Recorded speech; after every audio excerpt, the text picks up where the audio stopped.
Hello friends, मैं सुनीता आप सभी का अपने यूट्यूब चैनल पे बहुत बहुत स्वागत करती हूँ। आज का जो हमारा नया टॉपिक शुरू होने को है वे है फ्रांसीसी क्रांति।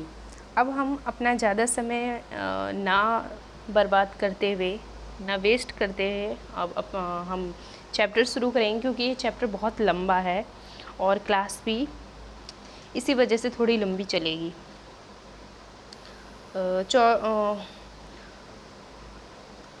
14 जुलाई 1789 की सुबह पेरिस नगर में आतंक का माहौल था। सम्राट ने सेना को शहर में घुसने का आदेश दे दिया था। अफवाह थी कि वह सेना को नागरिकों पर गोलियां चलाने का आदेश देने वाला है।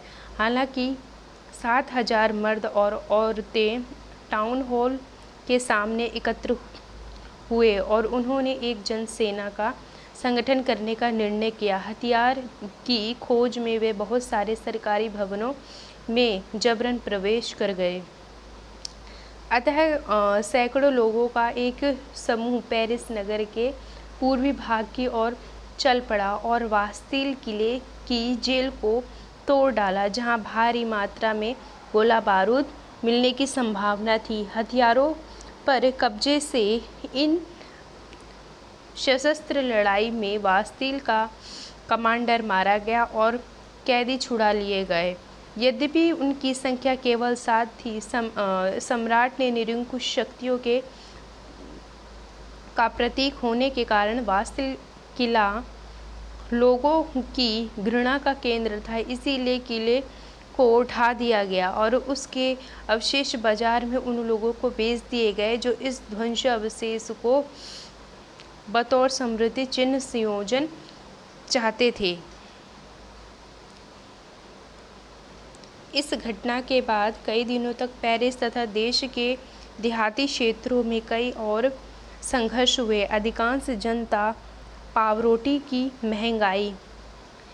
महंगी कीमतों का विरोध कर रही थी। बाद में इस दौरान हिंसा अवलोकन करते हुए इतिहासकारों ने इसे एक लंबे घटनाक्रम की ऐसी शुरुआती कड़ियों के रूप में देखा जिस की परिणति फ्रांस के सम्राट को फांसी दिए जाने में हुई। हालांकि उस समय अधिकांश लोगों को ऐसे नतीजे की उम्मीद नहीं थी।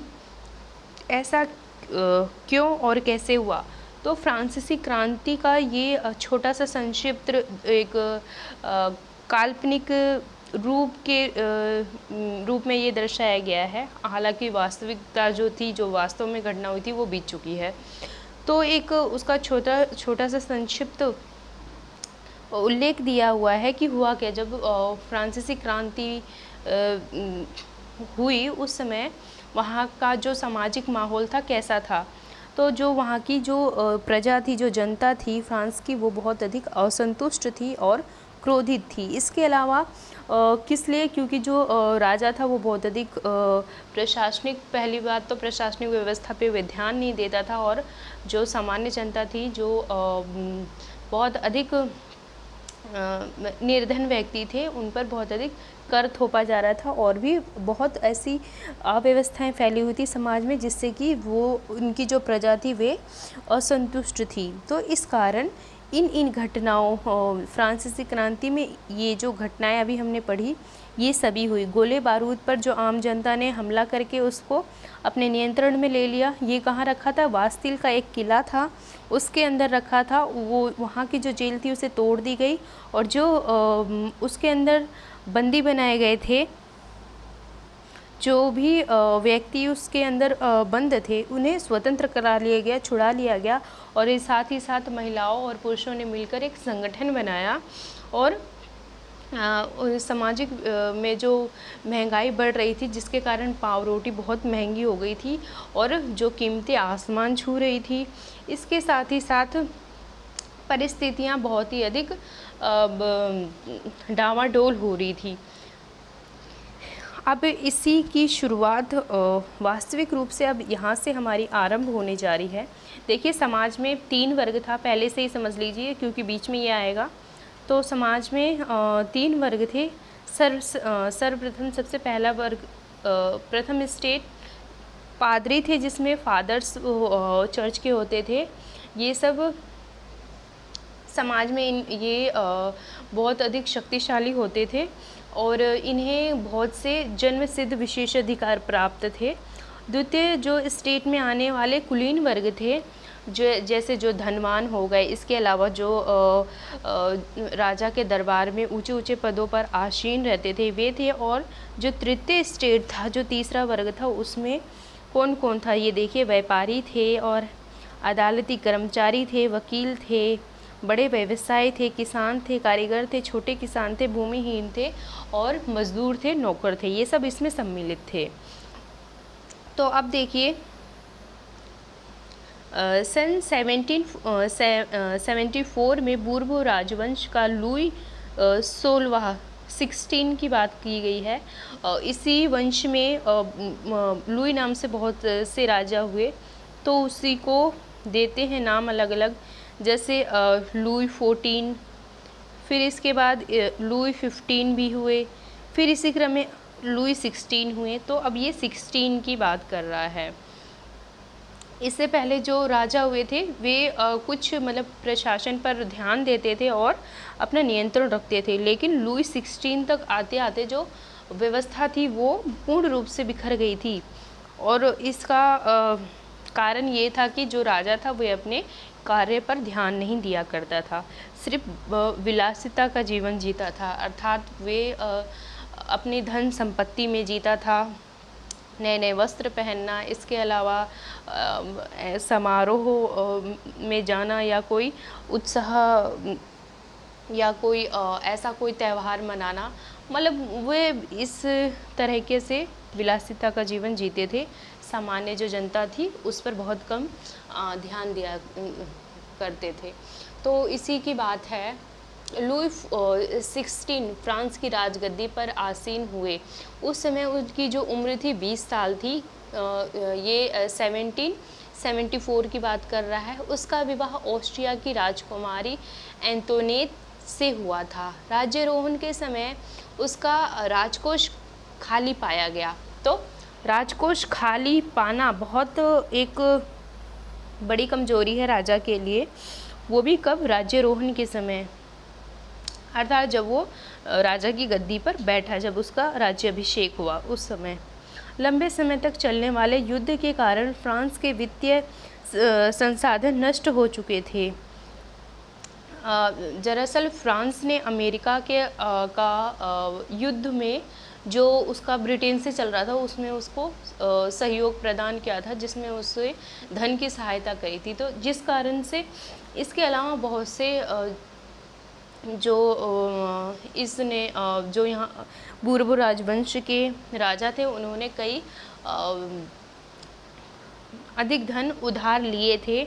साथ ही साथ इन्होंने उधार दिए भी थे। किसको? अमेरिका को। जब वो ब्रिटेन से युद्ध कर रहा था, अपने उसके अमेरिका के जो भी राज्य थे, जो भी स्थान था, कुल मिलाकर कुछ 13 स्थान थे जिस पर ब्रिटेन का कब्जा था, तो उसको स्वतंत्र कराने के लिए युद्ध में इन्होंने साथ दिया था। कुछ सैनिक सहायता प्रदान करी थी और कुछ धन की सहायता। इसी क्रम में आगे जब हम पढ़ते चलेंगे तो भी इसकी चर्चा मिलेगी। लंबे समय तक चलने वाले युद्ध के कारण फ्रांस के वित्तीय संसाधन नष्ट हो चुके थे। वारसाई के विशाल महल और राज दरबार के शान और शौकत बनाए रखने की फिजूल खर्च का बोझ अलग से था। लुई 16 के शासनकाल में फ्रांस ने, अब देखिए यही बात आ गई, फ्रांस ने अमेरिका के 13 उपनिवेशों को साझा सूत्र साझा शत्रु ब्रिटेन से आज़ाद कराने में सहायता दी थी। इस युद्ध के चलते फ्रांस पर 10 अरब लिवरों से अधिक का कर्ज और जुड़ गया, जबकि उस समय से पहले से ही 2 अरब लिवरों का बोझ चढ़ा हुआ था। तो 10 अरब का लिवरों का कर्ज कब चढ़ा? जब इन्होंने अमेरिका की सहायता करी, और इससे पहले भी 2 अरब लिवरों का बोझ पहले से ही था। सरकार से कर्जदाता अब 10% ब्याज की मांग करने लगे थे। लगभग फ्रांसीसी सरकार अपने बजट का बहुत बड़ा हिस्सा दिनों दिन बढ़ाते जा रहे थे। कर्ज को चुकाने पर मजबूर थी जो जनता थी वहाँ की। अपने नियमित खर्चों जैसे सेना रखने के रख रखाव, ये प्रशासनिक खर्चों की बात की जा रही है यहाँ पे। सेना रखने का सेना रख रखाव के लिए जो धन खर्च होगा वो कहाँ से होगा? राजसी खजाने से होगा। और इसके अलावा दरबार के सरकारी जो कार्यालय और विश्वविद्यालय चलाने के लिए फ्रांस की सरकार करों में वृद्धि के लिए बाध्य हो गई थी, क्योंकि उनका राजकोष खाली था। अभी हमने पीछे देखा तो ये और अधिक जो कर था और अधिक बढ़ाने की बात कर रहे थे, जिससे सैनिकों को वे उनको वेतन दे सके। इसके अलावा जो राज दरबारी थे उनको वेतन मिल सके, विश्वविद्यालय हैं वो अच्छे से चल सके, और साथ ही साथ जो सरकारी कार्यालय थे उन सब के लिए। 18वीं सदी में फ्रांसीसी समाज 3 स्टेट में बटे हुए थे। ये जो अभी हमने यहाँ पे देखे थे, अभी इससे पहले हमने चर्चा की थी, और केवल तीसरे स्टेट के लोग ही कर अदा करते थे। तो अब इसमें हानि ये थी, हालांकि 3 वर्ग थे, तो जो प्रथम वर्ग था उसे तो जन्मसिद्ध विशेषाधिकार दिया गया था, और जो दूसरा वर्ग था उसे भी इस कर से छूट प्रदान की गई थी। तो प्रथम और द्वितीय वर्ग कर से स्वतंत्र थे, और बचा तीसरा वर्ग। तीसरे वर्ग का अधिक शोषण इसमें हो रहा था। तीसरे वर्ग ने ही आगे चलकर जो फ्रांसीसी क्रांति हुई उसमें महत्वपूर्ण भूमिका निभाई। वर्गों में विभाजित फ्रांसीसी समाज मध्यकालीन सामंती व्यवस्था का अंग था। प्राचीन राजतंत्र पद का प्रयोग सामान्यतः सन 1789 से पहले के फ्रांसीसी समाज एवं संस्थाओं के लिए होता है। चित्र 2 फ्रांसीसी समाज की वर्ग व्यवस्था को दर्शाता है। ये जो अभी हमने देखा ये उसी की बात की जा रही है। पूरी आज़ादी में लगभग 90% किसान थे, लेकिन ज़मीन के मालिक किसानों की संख्या बहुत कम थी। तो जब क्रांति के दौरान जो प्रतिक्रिया करने वाले लोग थे 90% वही लोग थे जो तीसरे वर्ग से संबंधित थे, उसमें अधिकांशतः किसान थे, और जो ज़मीन मालिक थे और ये इन सब की संख्या बहुत थोड़ी थी, कम थी। लगभग 60% ज़मीन पर कुलीनों, चर्चों और तीसरे स्टेट के अमीरों का अधिकार था। प्रथम 2 स्टेट कुलीन वर्ग एवं पादरी वर्ग के लोगों को कुछ विशेषाधिकार जन्मांत प्राप्त थे। ये वही विशेषाधिकार की बात की जा रही है जो चर्च में फादर जो होते थे उनकी बात की जा रही। वे पादरी वर्ग कहलाता था, तो उन्हें विशेषाधिकार प्राप्त थे जन्म से ही। इसमें से सबसे महत्वपूर्ण विशेषाधिकार थे राज्य को दिए जाने वाले करों से छूट। उनको राज्य से कर जो दिए जाने की छूट तो थी ही, इसके अलावा और भी कुछ अधिक विशेषाधिकार उन्हें प्राप्त थे। कुलीन वर्ग को कुछ अन्य सामंती विशेषाधिकार भी हासिल थे। वह किसानों से सामंती कर वसूल करता था। किसान अपने स्वामी की सेवा के घर एवं खेतों में काम करना, ये जो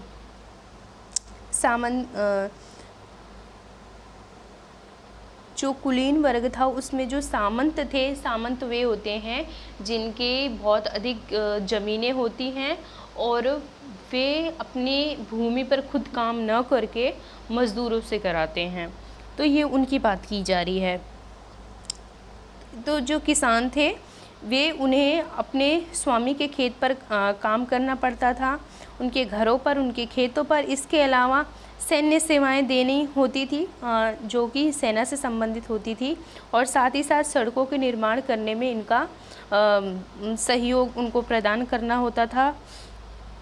इन सब करने के लिए वे बाध्य थे, अर्थात उन्हें ये सब कार्य करना ही था। ये इन सब कार्य से उन्हें कोई स्वतंत्रता, कोई छूट नहीं थी।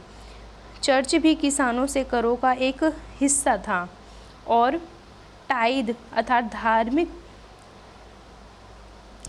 के रूप में वसूलता था। चर्च किसान से कर लेता था, टाइद नामक कर, जिसे धार्मिक कर कहा जाता है, और जो ऊपर से तीसरे स्टेट के तमाम लोगों को सरकार को भी कर चुकाना ही होता था। इन करों में टाइल नामक एक कर, टाइड जो चर्च को दिया जाता था, और टाइड जो विशेष पदों पर, सरकारी पदों पर आसीन थे, उनको प्रदान किया जाता था। वो प्रत्यक्ष कर होता था। इसके अलावा अप्रत्यक्ष कर भी होता था, जो किस पर लगाए जाते थे, वो अधिकांश नमक पर, तंबाकू पर और रोज़ाना उपयोग की जाने वाली वस्तुओं पर लगाया जाता था। इस प्रकार राज्य के वित्तीय कामकाज का सारा बोझ करों के माध्यम से जनता वहन करती थी। तो जो तीसरी श्रेणी थी उसकी ये व्यवस्था थी। ये देखिए, ये चित्र के माध्यम से ये दर्शाया गया, ये जो ये कुलीन वर्ग का व्यक्ति है और एक ये साधारण तीसरे वर्ग से संबंधित व्यक्ति है, जो कि देखिए ये इसे कुलीन व्यक्ति मकड़ा और किसान मक्खी, जो मकड़ा है वे कुलीन व्यक्ति के रूप में दर्शाया गया, और जो ये तीसरे वर्ग से दर्शाया गया है, बेचारा गरीब अनाज, फल, पैसा, श्लाद सब कुछ लाता है। मोटू जमींदार सब कुछ स्वीकार करने को तैयार बैठा है, पर वह उसको इस नज़र देखता तक नहीं। तो कहने का मतलब ये, जो तीसरा वर्ग था उनका जो शोषण हो रहा था उसकी बात की है, उसका एक उदाहरण दिया है चित्र के माध्यम से, कि ये हर चीज़ इसे ला कर देता है, लेकिन ये एक दया की दृष्टि से, या एक कहते नहीं है कुछ, एक उदार दृष्टि से देखना, तो ये जरा सा भी उस पर दया भाव नहीं रखते। जो लेके आते हैं वे ये रखते जाते हैं। ये जो उच्च वर्ग थे, ऊपर के 3 वर्गों की और नीचे एक जो वर्ग था उसके बीच की अंतर बताने की कोशिश करी है। जीने का संघर्ष, जो तीसरा स्टेट था, उनके लिए जीना बहुत अधिक एक मुश्किल था। एक संघर्ष जैसे जीवन जीना पड़ता था। वो देखिए क्यों, कैसे, आगे इसी क्रम में इससे पहले थोड़ा सा ये देख लेते हैं साथ ही साथ, क्योंकि फिर बीच में रुकना ठीक नहीं है ना। तो जीविका का संकट कैसे पैदा होता था? तो सबसे पहले ख़राब फसल होती थी, तो फसल ख़राब होने के कारण जो कर होते थे वो नहीं दे पाते थे। इसके साथ ही साथ फिर उन्हें अपना व्यक्तिगत जीवन जीने के लिए भी जो अनाज होता था, जो फल होता था, ये सब उन्हें खरीदने के लिए धन चाहिए होता था। तो ये फिर उधार लिया करते थे महाजनों से, सेठों से। तो इस प्रकार उन पर प्रभाव पड़ता था। और महामारी अगर समाज में फैल जाए तो फिर एक तो महामारी, कोई छोटी मोटी बीमारी हो तो बात अलग है, महामारी की चपेट में जो मतलब बहुत अधिक संख्या में लोग आ जाते थे, इससे समाज में और अधिक जो उनका जीवन प्रभावित होता था। अब गरीब गुलबा पाव रोटी नहीं खरीद पाएंगे। जो थर्ड स्टेट की बात करिए, जो उस वर्ग से संबंधित जो लोग होते हैं, अब नहीं खरीद पाएंगे। मतलब जब महामारी फैल गई और इसके बाद फसल ख़राब हो गई, तो वहाँ की जो स्थिति थी वो कमज़ोर हो गई। फ्रांस की जनसंख्या सन 1715 में 2.3 करोड़ थी, जो सन 1789 में बढ़कर 2.8 करोड़ हो गई। परिणामतः अनाज उत्पादन की तुलना में उसकी मांग काफ़ी तेज़ी से बढ़ी। अधिकांश लोगों के मुख्य खाद्य पावरोटी की कीमत में तेज़ी से वृद्धि हुई। अधिकतर कामगार कारखानों में मजदूरी करते थे और उनकी मजदूरी मालिक तय करते थे, लेकिन मजदूरी महंगाई की दर से नहीं बढ़ रही थी। फलस्वरूप अमीर गरीब की खाई चौड़ी होती गई। स्थितियां और तब और बदतर होती जा रही थी जब सूखे या ओले के प्रकोप से पैदावार गिर जाता था और इससे रोजी रोटी का संकट पैदा हो जाता था। जैसे जीविका संकट प्राचीन राजतंत्र के दौरान फ्रांस में काफ़ी आम थे। तो सर्वप्रथम जनसंख्या बढ़ी। 1715 से लेकर 1789 तक जनसंख्या में बहुत अधिक बढ़ोतरी हुई। साथ ही साथ पावरोटी जो खाद्य कीमतें थी वे तेज़ी से बढ़ी और जो किसान वर्ग था और जो कारीगर थे, जो कर्मचारी थे, ये सब जब काम करते थे तो इनको महंगाई के अनुसार इनका वेतन बढ़ता नहीं था। तो इससे क्या होता था, इससे उनमें एक अमीर और गरीब की जो खाई थी वो और बढ़ती चली गई। आजीविका संकट, इसका मतलब ये है कि जो जीवन जीने के न्यूनतम जो साधन भी थे वे भी संकट में पड़ गए थे। साथ ही साथ उभरते मध्य वर्ग के विशेषाधिकारों के अंत की कल्पना की।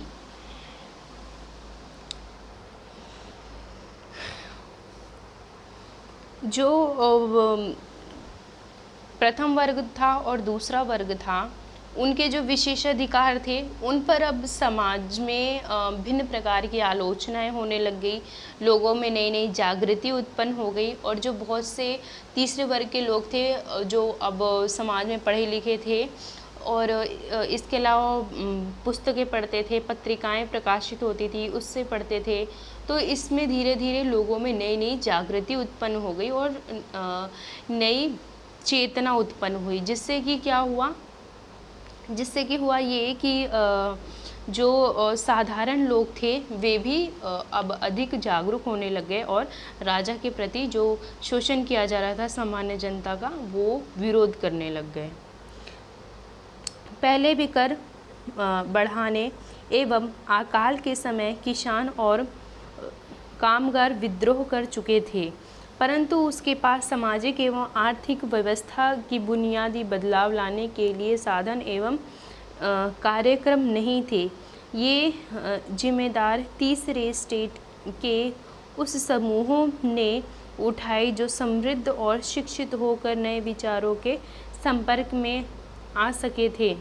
18वीं सदी में एक नए सामाजिक समूह का उदय हुआ जिससे मध्यम वर्ग कहा गया। मध्यम वर्ग में ही सामाजिक समूह एक उभर कर सामने आया। इससे जो समाज में हो रहे शोषण के बारे में आवाज़ उठाना शुरू करे। इसमें पढ़े लिखे विद्वान भी थे, जॉन लॉक, रूसो, एंटोनेट जैसे नए नए विद्वान थे जिन्होंने बहुत पुस्तकें लिखी और जनता में जागृतियाँ उत्पन्न करी और जिसने फैलते समुद्र पारी व्यापार और ऊनी एवं रेशमी वस्त्रों के उत्पादन के बल पर संपत्ति अर्जित की थी। जो पढ़े लिखे वर्ग थे उनके बारे में बताई गई है कि वे पहले तो कोई भी अच्छा विद्वान बनने के लिए शिक्षा और धन की प्रथम आवश्यकता होती है, तो ये उसी की भूमिका बता रहा है।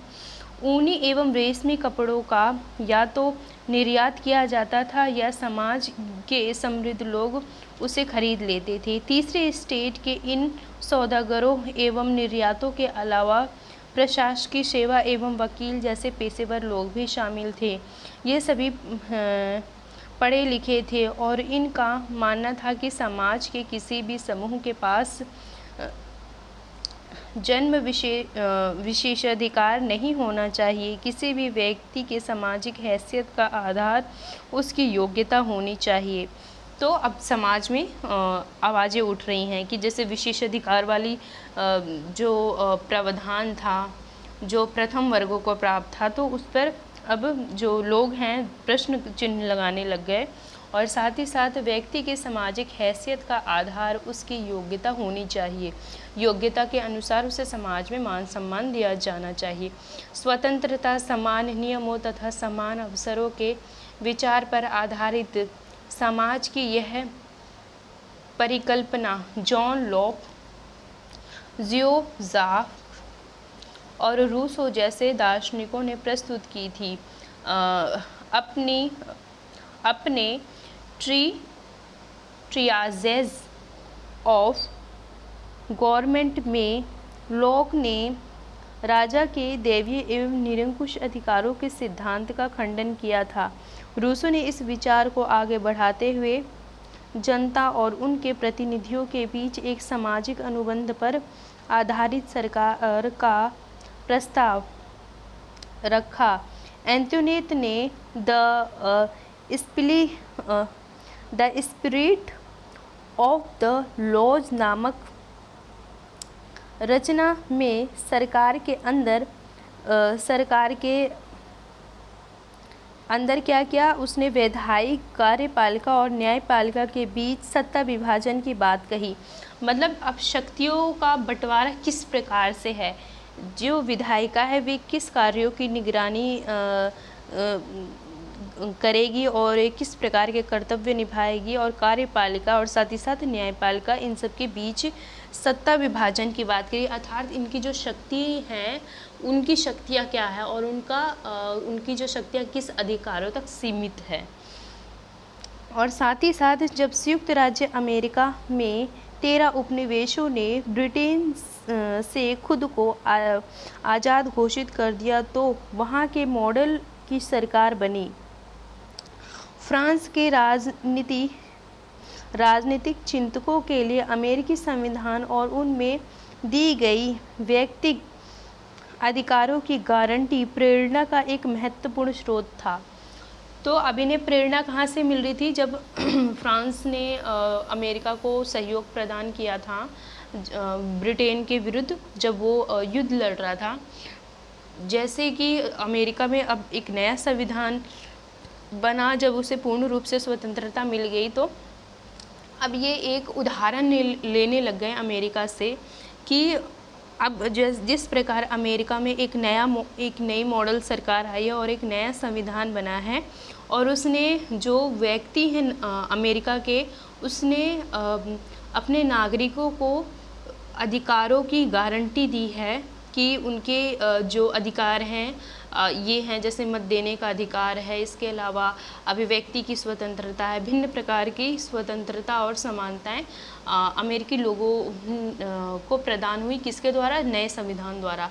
तो अब इससे जो फ्रांस के लोग हैं अपनी तुलना करने लग गए, और तो इससे अब उनमें नई जागृति आई। अब वो चाहते थे कि जो हमारा राजा है उन्हें भी जो कार्यपालिका विधायिका थी और जो न्यायपालिका है उनके बीच सत्ता अर्थात शक्तियों का विभाजन किया जाना चाहिए। और जो फ्रांस में संविधान अब तक नहीं बना है, प्रशासन किस प्रकार चलाया जाए, ये सब संविधान के माध्यम से ही पता चलता है। तो अब क्या है, जब वे चाहते थे कि अब फ्रांस का भी एक संविधान बने और सत्ता का अच्छे रूप से शक्तियों का बंटवारा हो। दार्शनिकों के इन विचारों पर कॉफ़ी हाउसों व सैलोन की गोष्ठियों में गर्मागर्म बहस शुरू हुई थी और पुस्तकों एवं अखबारों के माध्यम से इसका व्यापक प्रचार प्रसार हुआ। पुस्तकों एवं अखबारों को लोगों के बीच जोर जोर से पढ़ा जाता है ताकि अनपढ़ भी उसे समझ सके। इसी समय लुई 16 द्वारा राज्य के खर्चों को पूरा करने के लिए फिर से कर लगाए जाने कि अखबार में विशेषाधिकार वाली व्यवस्था के विरुद्ध गुस्सा भड़क उठा। अब क्या हुआ, जब ये सब घटनाएं घट रही थी तो लुई ने एकदम से कर में और अधिक वृद्धि कर दी, और साथ ही साथ जब नए नए दार्शनिक इस प्रकार का प्रश्न चिन्ह लगा रहे थे राजा पर और उसकी जो प्रशासनिक व्यवस्था पर, इससे क्या हुआ, लोगों में और अधिक बहस छिड़ गई और वे एक संगठन, एक जगह एकत्रित होकर उस पर बहस करने लग गए। अखबार पढ़े जाने लग गए, किताबें पढ़ी जाने लग गई और पत्रिकाएं पढ़ी जाने लग गए, समाचार पत्र पढ़े जाने लग गए, जिससे जो वो भी सार्वजनिक रूप से सभी लोगों के सामने ज़ोर ज़ोर से, जिससे जो अशिक्षित लोग हैं, जो उनकी व्यवस्थाओं से अपरिचित है, जो नहीं जानते कि किस प्रकार का प्रशासन चलाया जाना चाहिए या उसमें क्या नए परिवर्तन होना चाहिए या किस प्रकार उनका शोषण किया जा रहा है, इससे जो जनता है, सामान्य जनता, उससे जागरूकता उत्पन्न हो। और साथ ही साथ फिर जब इन्होंने लुई 16 ने कर में वृद्धि कर दी और वो जो विशेषाधिकार पर जब कर पे वृद्धि करी, तो क्या उनमें एक एकदम अचानक से ये बात मतलब उनके दिमाग में आई कि हमसे जो ऊंचे दो वर्ग हैं, वे तीसरे स्टेट वाले सामान्य व्यक्ति थे।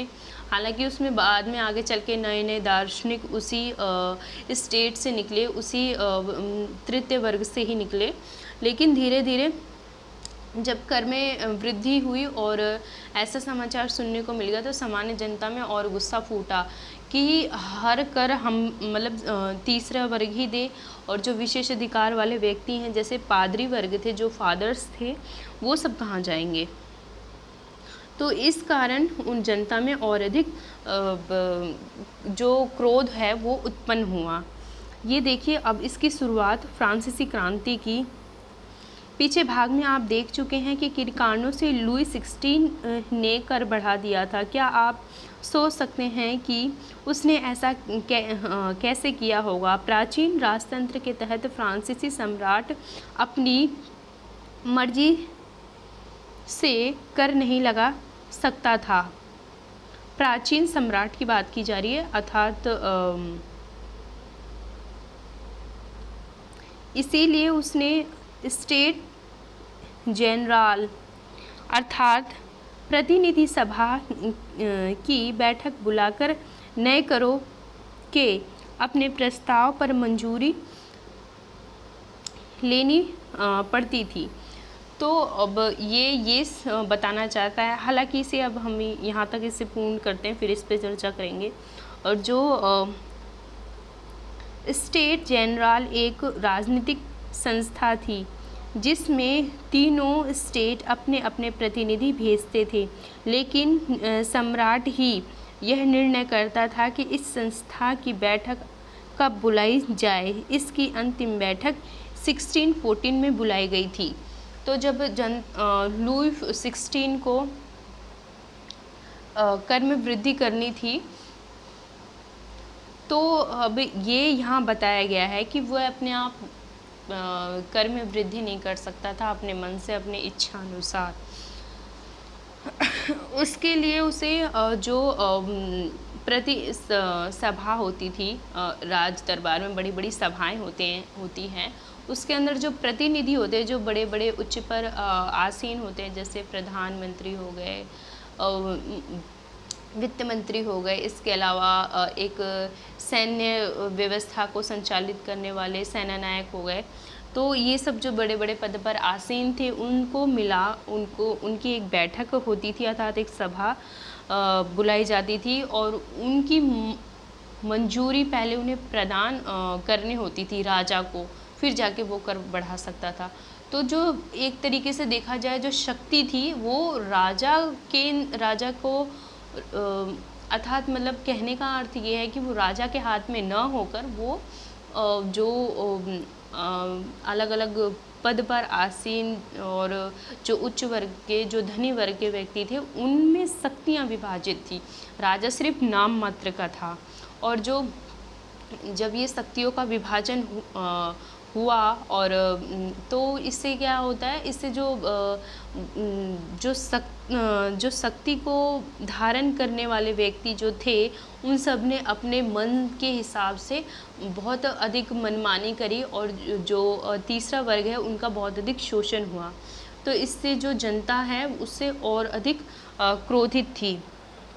और साथ ही साथ फ्रांसीसी सम्राट लुई 16 ने 5 मई 1789 को नए करों के प्रस्ताव के अनुमोदन के लिए स्टेट जनरल की बैठक बुलाई।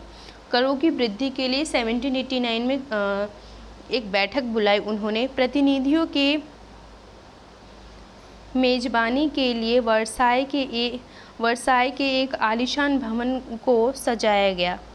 तो अब उसकी कार्यवाही के लिए ये व्यवस्थाएं की गई। और इसके अलावा जो प्रथम स्टेट और दूसरे स्टेट के जो प्रतिनिधि थे वे 300 थे, वे सब आए, एकत्रित हुए।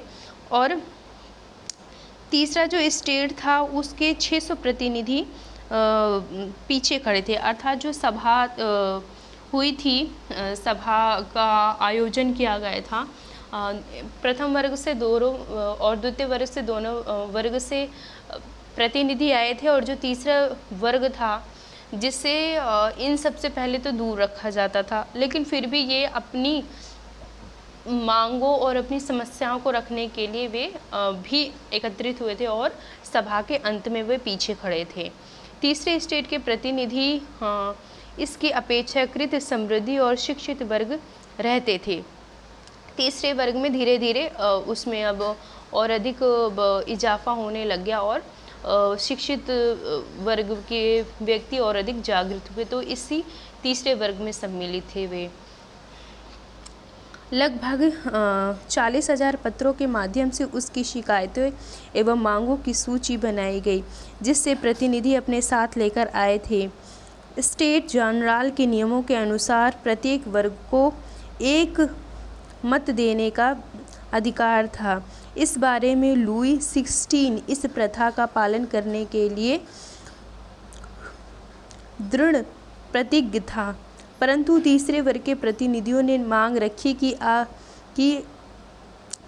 की बार पूरी सभा द्वारा मतदान किया जाना चाहिए, जिससे प्रत्येक सदस्य को एक मत देने का अधिकार होगा। यह एक लोकतांत्रिक सिद्धांत था, जिसे मिसाल के तौर पर रूसो ने अपनी पुस्तक द सोशल कंटेक्स्ट में प्रस्तुत किया गया था। जब सम्राट ने इस प्रस्ताव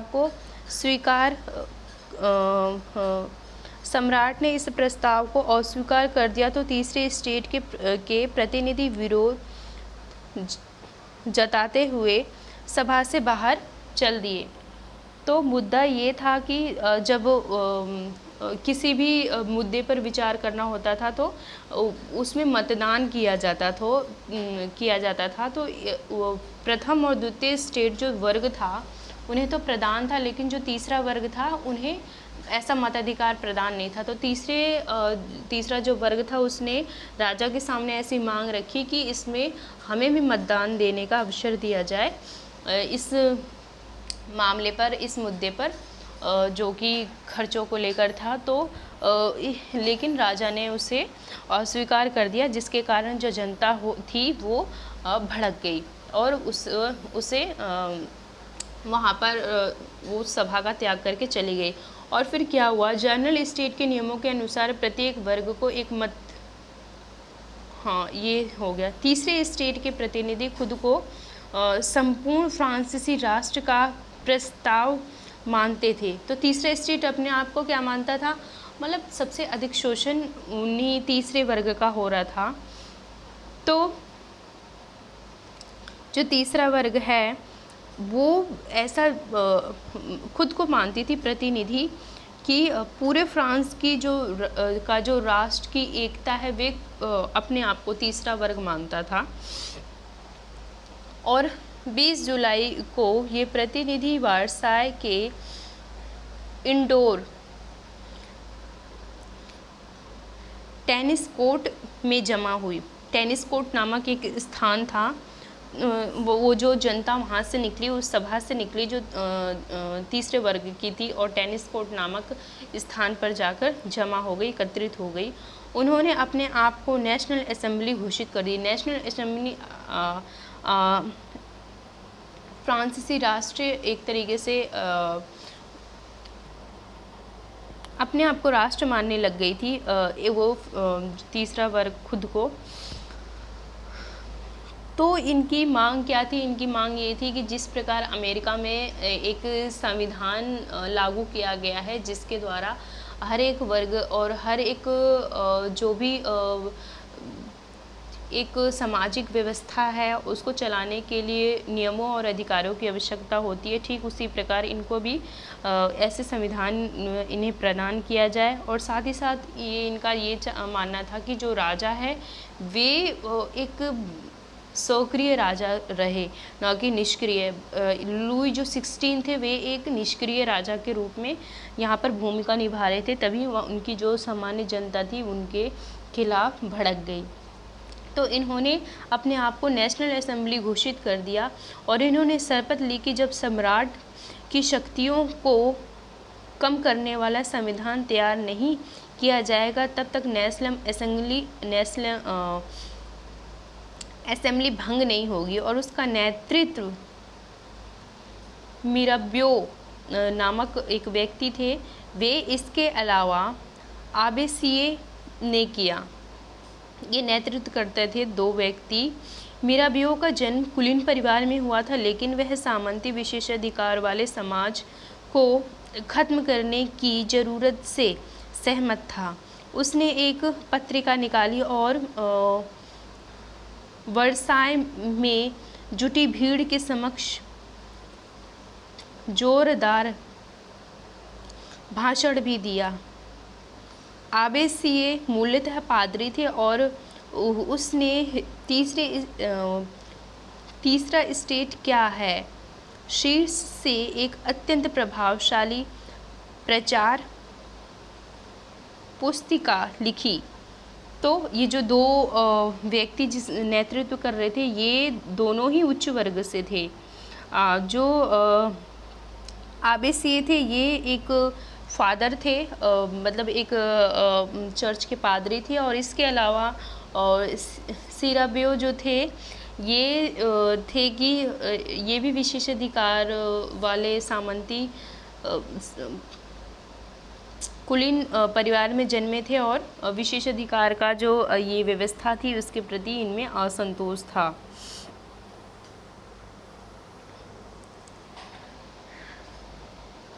जिस वक्त नेशनल असेंबली संविधान का प्रारूप तैयार कर रही थी, अब नेशनल असेंबली जो संविधान का प्रारूप अर्थात मतलब वो ये तैयार कर रही थी कि हमारा हमारा जो फ्रांसीसी संविधान है वे किस प्रकार का होना चाहिए। तो जिस तरफ नेशनल असेंबली जो संविधान का प्रारूप तैयार करने में व्यस्त थी, उसी एक तरफ दूसरी तरफ क्या हुआ, जो पूरा फ्रांस आंदोलित हो रहा था और कड़ाके की ठंड के कारण फसल जो थी वे मारी गई, अर्थात फसल खराब हो गई और रोजी रोटी की जो कीमतें थी वे आसमान छूने लगी।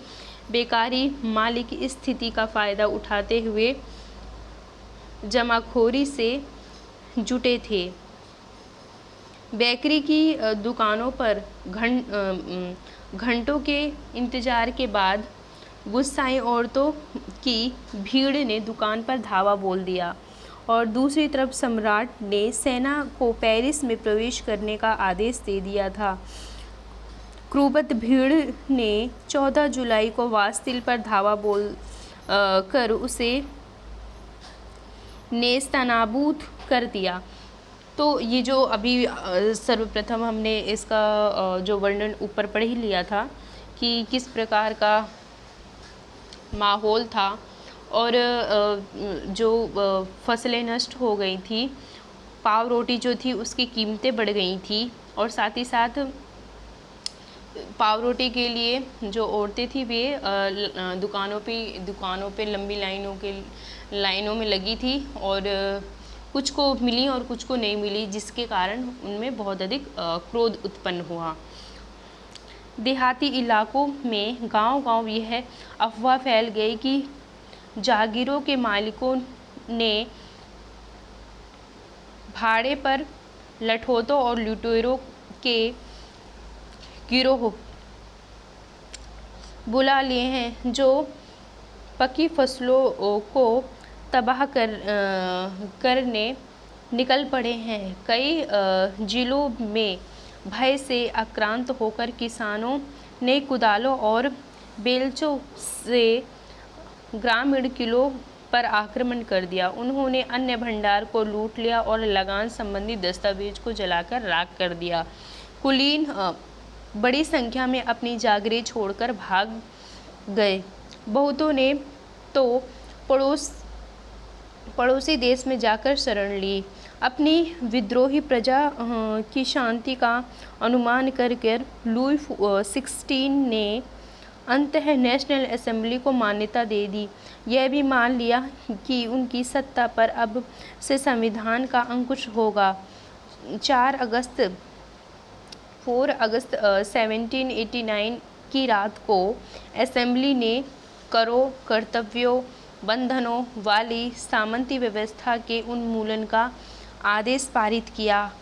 पादरी वर्ग के लोगों को भी अपने विशेषाधिकारों को छोड़ देने के लिए विवश किया गया और धार्मिक कर समाप्त कर दिया गया और चर्च के स्वामित्व वाली भूमि जब्त कर ली गई। इस प्रकार कम से कम 20 अरब लिवरों की संपत्ति सरकार के हाथ में आ गई।